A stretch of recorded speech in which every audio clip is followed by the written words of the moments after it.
In the years before World War II exploded across the Pacific, many leaders in Tokyo believed they understood the United States. They studied its politics, its economy, its culture. They watched Hollywood films, they read American newspapers, they followed congressional debates.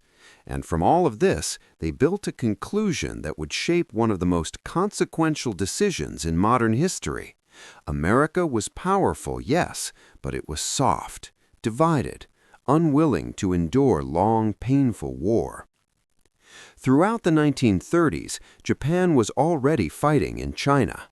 The Second Sino-Japanese War, which began in 1937, consumed enormous manpower and resources. Cities like Shanghai and Nanjing became battlegrounds in brutal campaigns. Yet while Japanese forces pushed deeper into mainland Asia, many in the Imperial General Staff believed the greatest obstacle to their ambitions was not China, but the United States. American criticism of Japanese expansion grew louder each year. Washington imposed economic sanctions. By 1940 and 1941, the United States restricted exports of scrap metal, aviation fuel, and eventually oil, resources Japan desperately needed. From Tokyo's perspective, this was economic warfare. But even as tensions rose, many Japanese policymakers convinced themselves that the United States lacked the will to fight a total war across the Pacific. This belief was rooted partly in history. After World War I, the United States had retreated into isolationism. Congress passed neutrality acts in the 1930s to avoid being drawn into foreign conflicts. Public opinion polls showed strong opposition to entering another overseas war. Influential groups such as the America First Committee argued against involvement in Europe or Asia. To Japanese observers, this looked like a nation unwilling to shed blood for distant causes. Japanese military thinkers also drew cultural conclusions. Some officers believed American society was too individualistic, too comfort-oriented, too divided by politics and race to sustain prolonged sacrifice. They contrasted this with what they saw as Japan's unity under the emperor. The concept of Bushido, the warrior spirit, was emphasized in military training. Soldiers were taught that death in service of the emperor was the highest honor. In contrast, Americans were portrayed as materialistic and casualty-averse. These assumptions were not limited to fringe voices. Even serious strategists debated them. Admiral Isoroku Yamamoto, who had studied in the United States and served as naval attaché in Washington, understood American industrial strength better than most. He famously warned that Japan could run wild for 6 months to a year, but after that he had no confidence. Yamamoto had seen America's factories, its oil reserves, its steel production. He knew that if the war became a contest of industry, Japan would struggle. Yet Yamamoto's caution did not erase broader institutional overconfidence. Within the Japanese Navy and Army, many planners believed that a swift, decisive strike could shatter American morale. They looked at America's political divisions and assumed that heavy early losses would force Washington to negotiate. The memory of World War I shaped this thinking. In that war, the United States had mobilized late and suffered far fewer casualties than European powers. To Japanese eyes, America lacked the hardened experience of continental warfare. Race also distorted judgment. Imperial ideology often portrayed Westerners as decadent. Propaganda suggested that Americans, with their racial diversity and political disputes, lacked the spiritual cohesion of Japan. Such beliefs created a dangerous feedback loop. Intelligence that supported the idea of American weakness was emphasized. Warnings that contradicted it were downplayed. At the same time, American industrial capacity was misunderstood. Japan had modernized rapidly since the Meiji Restoration, building ships, aircraft, and heavy industry. Victories in the Russo-Japanese War of 1905-1906 and earlier conflicts reinforced confidence. If Japan could defeat Imperial Russia, some reasoned, why not push the United States into compromise? What they underestimated was scale. The American economy in 1940 was several times larger than Japan's. Its access to natural resources, oil, iron ore, and coal, dwarfed that of the resource-poor island empire. When the United States froze Japanese assets in July 1941 and imposed a full oil embargo, Japan faced a strategic dilemma. Its oil reserves were limited. Without new supplies, its Navy and Air Force would grind to a halt. The southern resource area, particularly the Dutch East Indies, offered oil, rubber, and minerals. But seizing those territories risked war with the United States and Britain. Inside Tokyo's leadership circles, debate intensified. Some civilian leaders hoped diplomacy might ease tensions, yet hardliners argued that delay only strengthened America. If conflict was inevitable, they reasoned, it was better to strike first, while Japan still held the initiative. Central to this reasoning was a belief about American psychology. Japanese planners argued that a sudden, devastating blow against the U.S. Pacific Fleet would shock the American public into accepting a negotiated settlement. They believed Americans would not endure years of casualties to reverse distant conquests in Asia. A dramatic demonstration of Japanese strength, they thought, would force Washington to recognize a new balance of power. This conclusion rested on selective reading of American society. Yes, the United States was politically divided in 1940 and 1941. Yes, isolationism was strong. But Japan's leaders misread the difference between reluctance to enter war and unwillingness to fight once attacked. American debate before Pearl Harbor was fierce, precisely because the country was not yet under direct assault.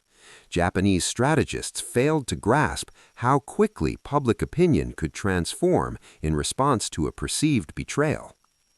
Intelligence failures compounded these errors. Japanese analysts tracked American shipbuilding, but often assumed production would remain slow. They underestimated how rapidly American industry could convert from civilian to military output. They also failed to fully account for American technological advances in radar, logistics, and code breaking. The assumption that spirit and surprise could compensate for material disparity shaped planning at every level. There were dissenting voices. Yamamoto's warnings about industrial imbalance were real and documented. Some diplomats understood that American anger could unify the country rather than fracture it. But institutional momentum, combined with fear of economic strangulation, pushed Japan toward confrontation. By late 1941, the idea of a short, decisive war had hardened into strategic doctrine. The idea was not to conquer the United States, that was understood to be impossible, but to cripple its Pacific presence long enough to fortify a defensive perimeter stretching across Southeast Asia and the Pacific Islands. Once entrenched, Japan would present America with a fait accompli: accept the new empire, or pay an enormous cost to dismantle it. Underlying this plan was the same central misjudgment that had grown throughout the 1930s.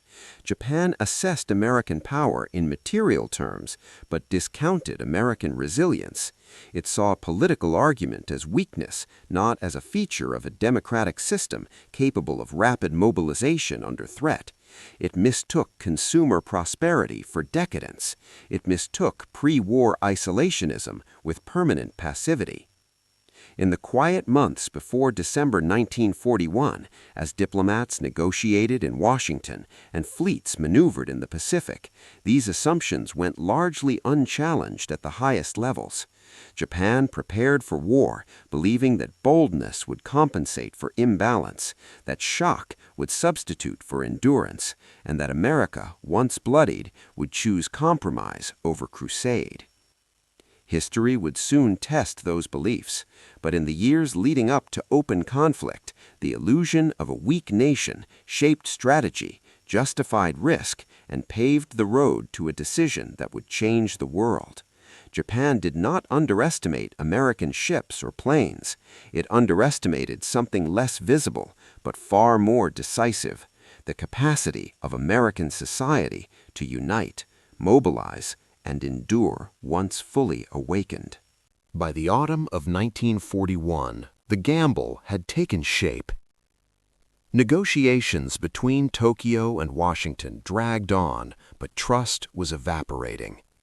The United States demanded that Japan withdraw from China and respect the territorial integrity of its neighbors. Japan, already deeply entrenched after years of brutal war on the Asian mainland, saw such demands as humiliation and strategic suicide. Oil reserves were shrinking, economic sanctions were tightening. Time, Japanese leaders believed, was no longer neutral; it favored America. Inside the Imperial Japanese Navy, planning accelerated for what would become one of the most daring attacks in modern history: the strike on the U.S. Pacific Fleet at Pearl Harbor. The architect of the plan was Admiral Isoroku Yamamoto. Unlike many of his contemporaries, Yamamoto understood the United States intimately. He had studied at Harvard University. He had traveled across America. He had seen Detroit's factories and Texas oil fields. He did not believe Japan could win a long war against such industrial might. But he also believed that if war was unavoidable, Japan's only hope was to strike first and strike hard. Yamamoto's strategy was built on shock. The U.S. Pacific Fleet, anchored at Pearl Harbor in Hawaii, was the primary obstacle to Japanese expansion southward toward the oil-rich Dutch East Indies. If that fleet could be crippled in a single surprise attack, Japan would gain crucial months, perhaps a year, to seize territory, fortify defensive lines, and force the United States into negotiations. The assumption was clear: Americans, stunned by massive losses, would lack the appetite for a drawn-out war across the vast Pacific. The plan was bold and risky. Japan would send 6 aircraft carriers across thousands of miles of ocean in total secrecy. More than 350 aircraft, torpedo bombers, dive bombers, and fighters would strike in coordinated waves. It was a complex operation requiring precision, surprise, and flawless timing. On December 7, 1941, just before 8 a.m., the first wave descended on Pearl Harbor. American sailors were at breakfast. Some were still asleep. It was a Sunday morning. Radar operators detected incoming aircraft, but misinterpreted them as expected American planes.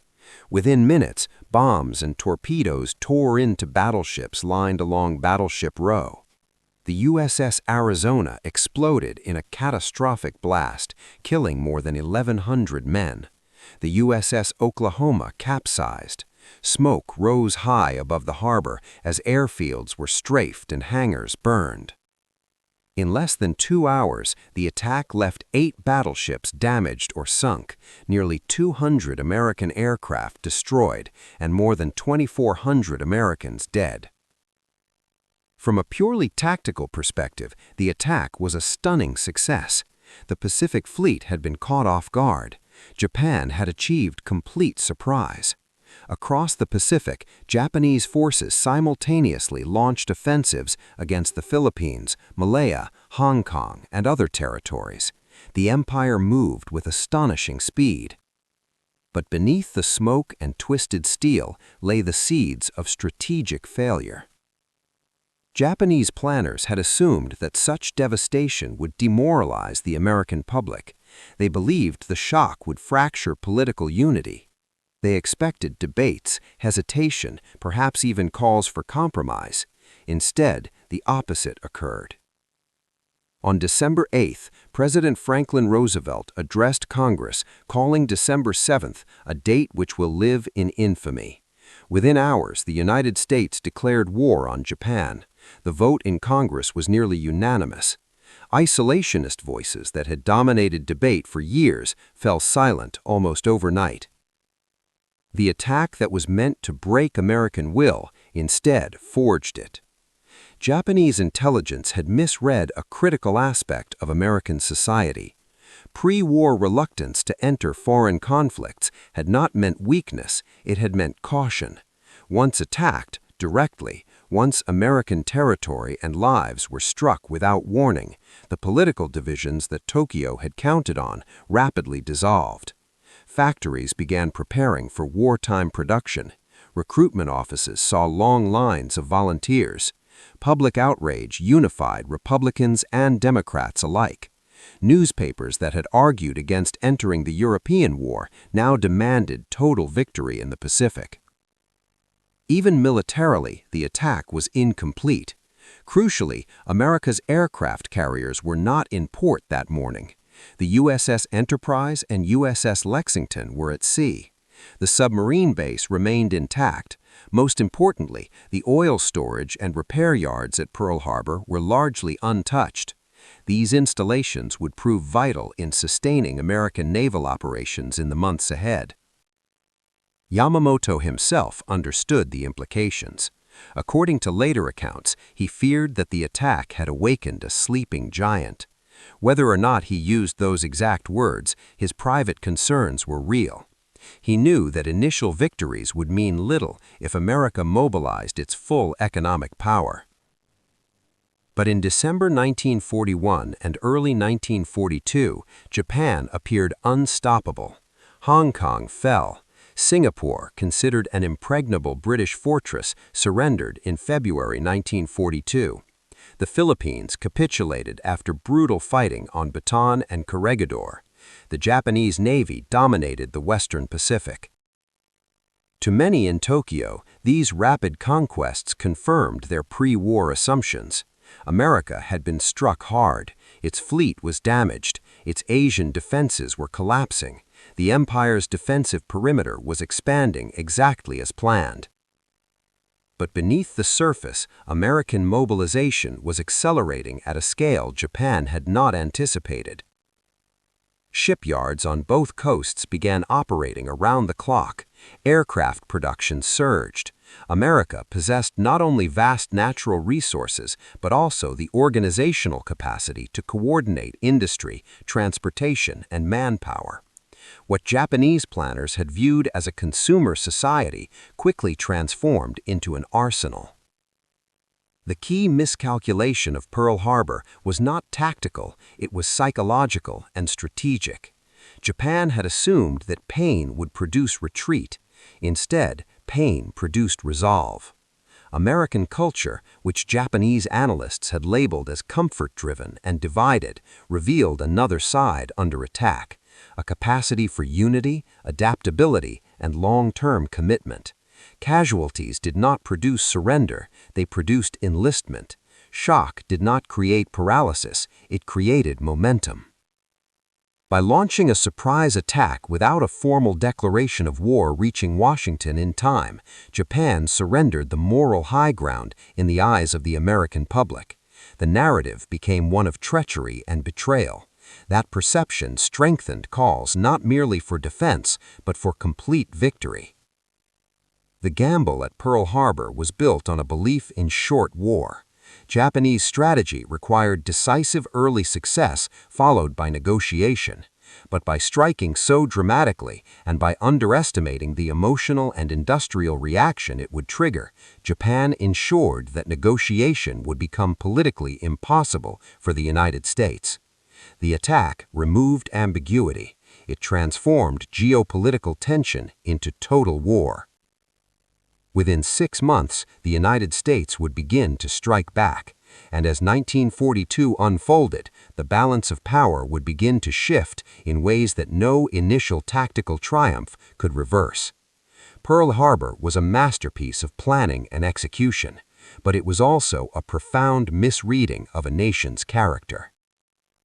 Japan had calculated ships, aircraft, and distances with precision. What it failed to calculate was endurance, the willingness of an industrial democracy, once attacked, to mobilize its full strength and fight not for months, but for years. The gamble had been made, the blow had landed, but instead of forcing America to quit, it had awakened a power far greater than Japan's planners had imagined. When the smoke cleared over Pearl Harbor, Japan believed it had bought time.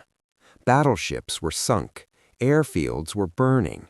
Across Southeast Asia, Japanese forces were advancing with breathtaking speed. The strategic calculation seemed to be working: cripple the Pacific Fleet, seize resource-rich territory, fortify a defensive perimeter, and force the United States into a negotiated settlement. But while Japanese troops marched through Malaya and the Philippines, something far more powerful was beginning to move across the American mainland: factories. Within days of the attack, President Franklin D. Roosevelt authorized a massive expansion of war production. What had once been an economy emerging from the Great Depression now transformed into a wartime engine unlike anything the world had ever seen. Before 1941, American industry was already large, but it was still largely civilian. Automobiles, refrigerators, radios, and consumer goods dominated production lines. Japanese planners had seen these numbers. They had measured steel output and ship tonnage. Yet they underestimated how quickly that civilian capacity could be redirected. Car factories stopped producing cars. The Ford Motor Company's massive River Rouge complex in Michigan began shifting toward aircraft engines and military vehicles. By 1942, the company was producing B-24 Liberator bombers at the Willow Run plant at a staggering rate, eventually one bomber per hour. Across the country, manufacturers retooled assembly lines for tanks, trucks, artillery, and ammunition. The United States did not simply increase production, it industrialized war itself. Shipbuilding is one of the clearest examples. Japan had counted on the destruction of American battleships to tilt naval balance for years, but American shipyards introduced standardized designs for Liberty ships, cargo vessels built using prefabricated sections. Instead of constructing ships slowly by traditional methods, components were manufactured in sections and welded together rapidly. The results were astonishing. Between 1941 and 1945, the United States built more than 2,700 Liberty ships. Some were completed in a matter of weeks. Shipyards on the West Coast, particularly in California, operated around the clock. Women entered the workforce in unprecedented numbers, symbolized by Rosie the Riveter. Industrial labor shortages were met with recruitment campaigns across the country. Japan, by contrast, faced structural limitations. Its access to raw materials was restricted. Its industrial base, though modern, was far smaller. It lacked the same oil reserves, iron ore supplies, and manufacturing scale. Even after conquering resource territories in Southeast Asia, transporting those materials safely across vast ocean distances became increasingly difficult. American aircraft production tells a similar story. In 1940, the United States produced fewer than 3,000 military aircraft. By 1944, annual production exceeded 96,000. Factories produced fighters, bombers, transport planes, and naval aircraft at a pace that stunned foreign observers. Japanese strategists had believed that initial carrier superiority would guarantee dominance in the Pacific. But carriers are not simply ships, they are floating airfields. Their effectiveness depends on aircraft supply, pilot training, and replacement capacity. Here again, scale mattered. The United States could replace losses. Japan struggled to do so. Equally important was logistics, the invisible backbone of warfare. American planners invested heavily in supply chains, convoy systems, fuel depots, and repair facilities. Railroads transported raw materials to factories. Newly built ships carried equipment across 2 oceans. Engineering units constructed airstrips on remote islands with remarkable speed. Japan had assumed that distance would protect its new empire. The Pacific was vast. Defending island chains thousands of miles apart seemed feasible if the U.S. Navy remained crippled.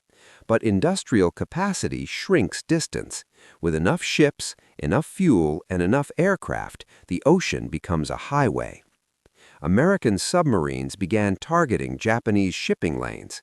Oil tankers and cargo vessels carrying vital resources from Southeast Asia were sunk in growing numbers. Japan's industrial system, already stretched, faced increasing shortages. Meanwhile, American output continued to climb. One of the most profound miscalculations Japan made was not about courage or tactics, it was about mathematics. War at this scale becomes a contest of numbers. By 1943, American shipyards were launching aircraft carriers faster than Japan could replace lost ones. Escort carriers, destroyers, submarines, and amphibious vessels rolled off production lines in quantities that redefined naval warfare. The United States Navy grew into the largest in the world. And behind every ship stood a network of factories, workers, engineers, and planners. Japanese leaders had believed that American society was too focused on comfort to endure hardship, yet rationing programs were widely accepted. Citizens purchased war bonds, families planted victory gardens, civilian industries accepted government control and coordination under agencies like the War Production Board. Political debate did not disappear in the United States, but once war began, economic mobilization became a national priority. Democratic governance proved capable of centralized direction when necessary. This flexibility surprised Japanese analysts who had assumed political pluralism meant paralysis. Even training programs expanded rapidly. Pilot schools increased output. Naval academies accelerated graduation schedules. Technical education programs prepared mechanics and engineers to maintain complex equipment. The United States was not only producing machines, it was producing skilled personnel to operate them. In Tokyo, reports of American production reached policymakers with growing concern. Intelligence confirmed rising ship counts and aircraft deliveries. Yet by the time the full scale of mobilization became clear, strategic momentum had already shifted. The war Japan envisioned was short and decisive. The war America prepared for was long and overwhelming. By late 1942 and into 1943, the material imbalance began to show on the battlefield. Replacement aircraft arrived faster. Damaged ships were repaired quickly at Pearl Harbor's surviving facilities. New naval task forces formed with fresh carriers and experienced crews. Japan had struck first. It had won dramatic early victories, but it had awakened an industrial giant whose strength lay not only in technology, but in repetition, in the ability to produce, replace, and reinforce without pause. The factories of Detroit, Pittsburgh, Seattle, and Los Angeles became as decisive as any battlefield. The rhythm of assembly lines echoed across oceans. Steel, oil, rubber, and aluminum all flowed into a system built for sustained conflict. Japan had prepared for a duel. America prepared for a marathon. And as the months passed, the gap between expectation and reality widened. The illusion that early shock would force negotiation faded in the face of relentless production. The Pacific War was no longer a contest of surprise, but of endurance. In that contest, industrial scale, more than any single battle, would determine the outcome. By mid-1942, the momentum of war in the Pacific hung in delicate balance. Japan had swept across Southeast Asia with stunning speed. The Philippines had fallen. Singapore had surrendered. American and Allied forces were reeling. The Imperial Navy appeared dominant. Its carrier fleet, the core of its striking power, had executed the attack on Pearl Harbor and supported rapid expansion across the Pacific. But beneath this appearance of invincibility, the foundations were beginning to crack. The turning point came in June 1942 at the Battle of Midway. Japanese planners believed they could lure the remaining American carriers into a trap near Midway Atoll, a small but strategically important island northwest of Hawaii. The objective was clear: destroy America's surviving carriers and eliminate any serious naval threat in the Pacific. If successful, Japan would secure its defensive perimeter and regain the initiative. What Japanese commanders did not fully realize was that American codebreakers had penetrated their communications. At Station Hypo in Hawaii, U.S. Navy cryptoanalysts worked tirelessly to decipher Japanese naval codes. By late May 1942, they had determined that AF, a code designation, referred to Midway. Armed with this intelligence, Admiral Chester Nimitz positioned his limited carrier forces in anticipation of the attack. On June 4, Japanese aircraft struck Midway's airfields. The attack caused damage but failed to eliminate resistance. As Japanese carriers prepared a second wave, events moved quickly and chaotically. American torpedo squadrons launched desperate attacks against the Japanese fleet. Many were shot down. Pilots flew outdated aircraft and faced intense anti-aircraft fire. Losses were heavy, yet their sacrifice had a critical effect. It forced Japanese fighters to fly low and disrupted defensive formations. Then, at a decisive moment, American dive bombers arrived overhead. In a matter of minutes, 3 Japanese carriers, Akagi, Kaga, and Soryu, were hit with devastating precision. Fires raged across their decks, fueled by armed and refueling aircraft. Later that day, a 4th carrier, Hiryu, was also struck and eventually sank. 4 fleet carriers, veterans of Pearl Harbor, were lost. The impact was catastrophic. Japan not only lost ships, but experienced air crews and maintenance personnel that could not be easily replaced. Carrier warfare depended on highly trained pilots, and Japan's training pipeline was limited. Unlike the United States, it did not rotate veteran pilots home to train new recruits in large numbers. As a result, losses at Midway struck at the heart of Japan's naval aviation strength. Midway shattered the myth of Japanese invincibility. It also exposed deeper structural weaknesses. Japanese military culture often discouraged open dissent and critical reassessment. Intelligence failures were not always fully examined. Overconfidence lingered even as material disadvantages grew more apparent. Meanwhile, American production continued accelerating. New carriers entered service. Fresh aircraft arrived in growing numbers. Repair facilities at Pearl Harbor restored damaged vessels with impressive speed. The balance of naval power began to tilt. Later in 1942, brutal fighting erupted around Guadalcanal in the Solomon Islands. This campaign became a grinding test of endurance. Japanese forces fought fiercely, launching nighttime naval engagements and reinforcing troops under constant threat. But logistics again proved decisive. American supply lines, though stretched, were stronger. Industrial capacity ensured replacements. Japanese forces operating at the edge of their range struggled with fuel shortages and limited transport. Submarine attacks increasingly disrupted shipping. The war Japan had hoped would be swift and decisive became attritional. By 1944, the consequences of earlier miscalculations became even more visible during the Battle of the Philippine Sea. Often called the Great Marianas Turkey Shoot, the battle showcased the widening gap in pilot training and aircraft quality. American naval aviators, better trained and supported by radar coordination, shot down hundreds of Japanese aircraft.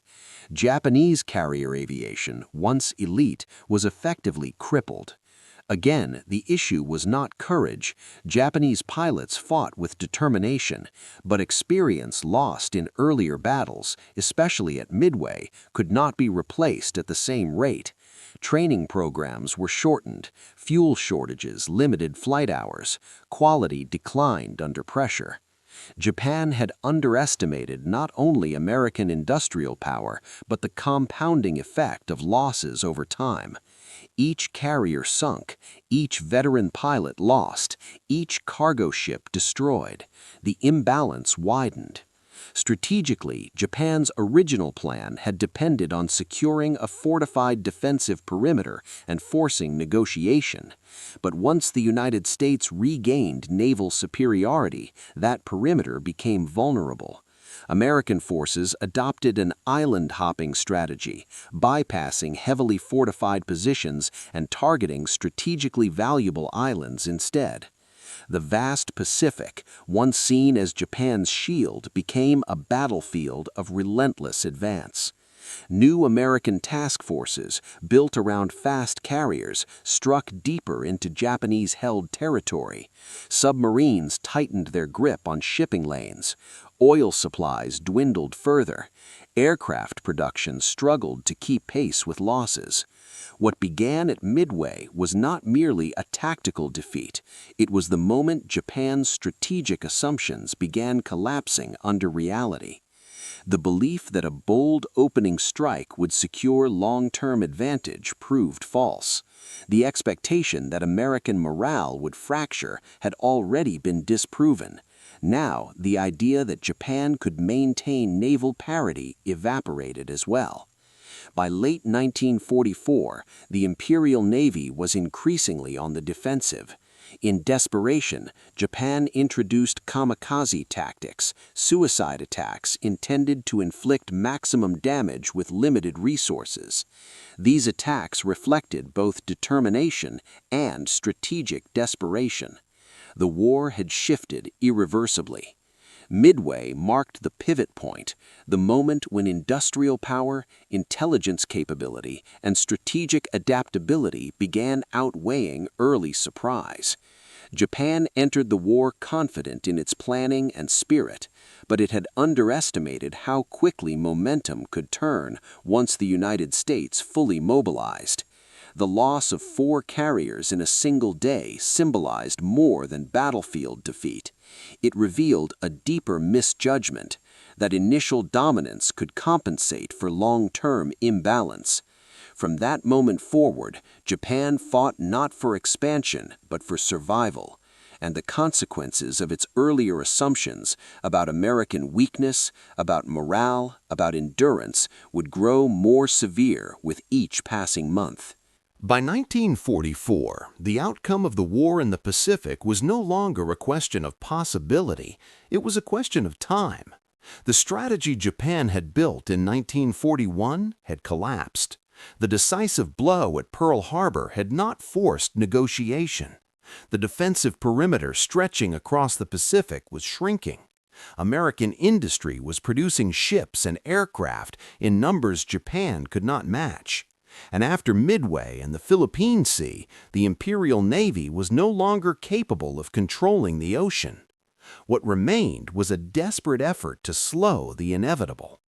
The United States advanced across the Pacific using a strategy known as island hopping.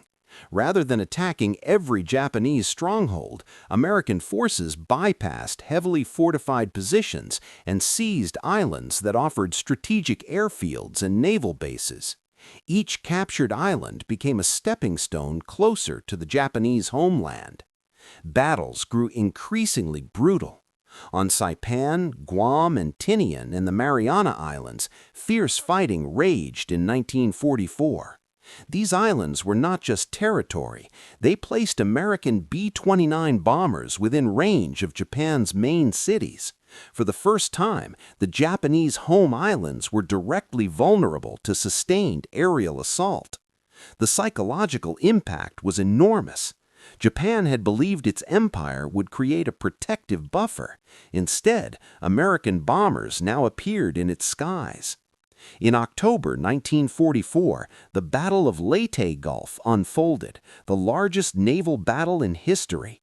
Japan committed much of its remaining fleet in a complex, desperate plan to disrupt the American invasion of the Philippines. The result was devastating. The Imperial Navy lost carriers, battleships, and cruisers it could not replace. From that point forward, it ceased to function as an effective offensive force. With sea and air superiority secured, the United States intensified its campaign. In early 1945, American bombers began large-scale firebombing raids against Japanese cities. On the night of March 9–10, 1945, Tokyo was struck in one of the most destructive conventional air raids in history. Incendiary bombs ignited vast firestorms. Tens of thousands of civilians died in a single night. Industrial centers burned, infrastructure collapsed, yet Japan's leadership remained divided over surrender. Military doctrine emphasized resistance to the end. The same cultural confidence that had once led Japan to underestimate American resolve now fueled its own determination to endure catastrophic losses. Even as cities burned and supply lines collapsed, surrender was seen by many as dishonor. Meanwhile, the United States prepared for the possibility of invading the Japanese home islands. Casualty estimates for such an invasion were staggering on both sides. American planners anticipated fierce resistance, citing the ferocity seen on Iwo Jima and Okinawa, battles that had already cost tens of thousands of lives. On Okinawa alone, fighting from April to June 1945 resulted in enormous casualties, including civilians. Kamikaze attacks intensified, striking American ships in waves. These suicide missions reflected how far Japan had moved from its early war confidence. Resources were scarce, pilot training was minimal, sacrifice replaced strategy. Yet even in 1945, some Japanese leaders hoped for mediation, perhaps through the Soviet Union, to secure more favorable surrender terms. They still struggled to accept unconditional defeat. Then came August 1945. On August 6th, an American B-29 bomber dropped an atomic bomb on the city of Hiroshima. The explosion destroyed much of the city instantly. Tens of thousands died in the blast and its immediate aftermath. 3 days later, on August 9th, a second atomic bomb was dropped on Nagasaki, causing further devastation. The scale of destruction was unprecedented. Simultaneously, the Soviet Union declared war on Japan and invaded Japanese-held territories in Manchuria, eliminating any remaining hope of diplomatic mediation. Faced with overwhelming military collapse, atomic devastation, and Soviet entry into the war, Emperor Hirohito intervened. On August 15, 1945, Japan announced its surrender. For the first time in history, the emperor addressed the nation by radio, urging acceptance of the unendurable. The war was over. Looking back, the tragedy of Japan's miscalculation becomes painfully clear. In 1939 and early 1941, Japanese leaders believed America lacked the will for prolonged conflict. They saw political debate as weakness. They interpreted isolationism as permanent passivity. They assumed that shock and early success would compel compromise. Instead, the attack on Pearl Harbor unified American society. Industrial capacity expanded beyond anything Japan had imagined.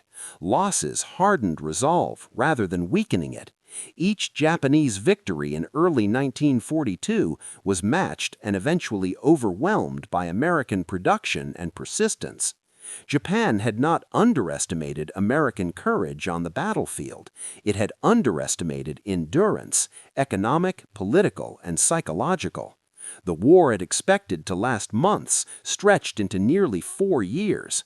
The perimeter it hoped would secure its empire became a chain of battlefields leading back to its own cities. The decisive strike meant to prevent long war, ensured total war. By the time surrender came, much of Japan lay in ruins. Millions were dead across Asia and the Pacific. The empire that had expanded so rapidly was dismantled entirely. The misjudgment was not a single mistake made in a single meeting. It was a pattern of assumptions about culture, democracy, industry, and morale that shaped strategy at every stage. In 1941, Japan gambled that America would not endure pain.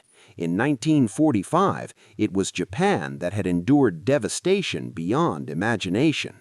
History rarely turns on one battle alone. It turns on perception, on how leaders interpret strength and weakness. In misreading the United States, Japan set in motion a chain of events that led not to negotiated empire, but to unconditional surrender. And the lesson echoes beyond World War II. Underestimating an opponent's resilience can be more dangerous than underestimating their weapons.